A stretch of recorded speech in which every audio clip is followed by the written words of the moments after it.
L'été, les Français font leur carton. La moitié des déménagements se passent de juin à septembre.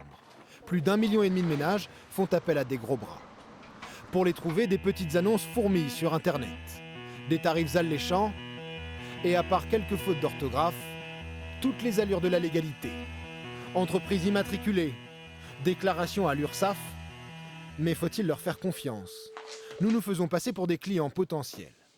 Première étape, nous prenons rendez-vous pour un devis. Excusez-moi de vous déranger, je cherche un déménageur. Mais la plupart refusent de se déplacer. J'ai l'habitude de donner les devis comme ça, au téléphone. Certains font même payer leur visite. Vous voulez vraiment pas venir? Non. Si je viens, je veux compter des frais en plus. Ça va coûter plus cher. Seuls quelques-uns acceptent de venir. Nous les recevons équipés de caméras discrètes. Un camion blanc banalisé, une visite express et ni contrat formel, ni assurance contre la casse. Non, il n'y a rien de tout ça. Il n'y a pas de contrat, il n'y a rien. Après, c'est à vous de voir, c'est ce que vous voulez une facture, être déclarée ou pas.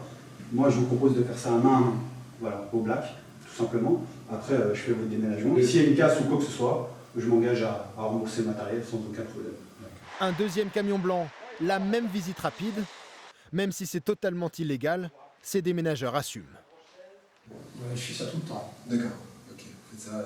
Non, vraiment tous les jours, pratiquement. On est obligé de travailler, hein, sinon on ne mange plus, on ne vit plus. On ne va pas aller manger, on ne va pas aller voler. Mais là, on travaille, on ne fait rien de mal. Ce phénomène aurait explosé ces dernières années. Dans les grandes villes, 15% des déménagements se feraient désormais au noir. Nous avons cherché à remonter la piste d'une de ces petites annonces. Une adresse dans le 15e arrondissement de Paris, c'est effectivement celle d'une entreprise de déménagement.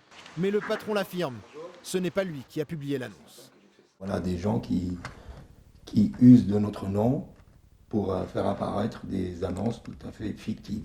À mon avis, ça peut être des anciens salariés qui veulent faire un peu ça à leur manière, on va dire.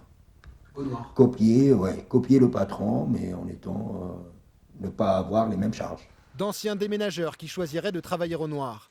Mais pas seulement.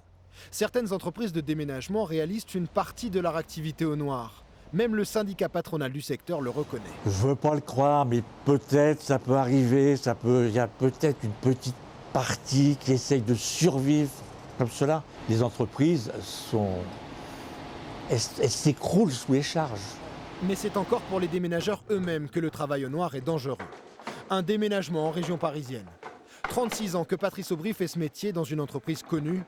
Pour lui, être déclaré est une évidence. On peut tout à fait tomber d'un camion, on peut tout à fait se blesser avec un meuble lourd, on peut tout à fait... Et donc si on n'est pas assuré? Ah ben on n'a que nos yeux pour pleurer après.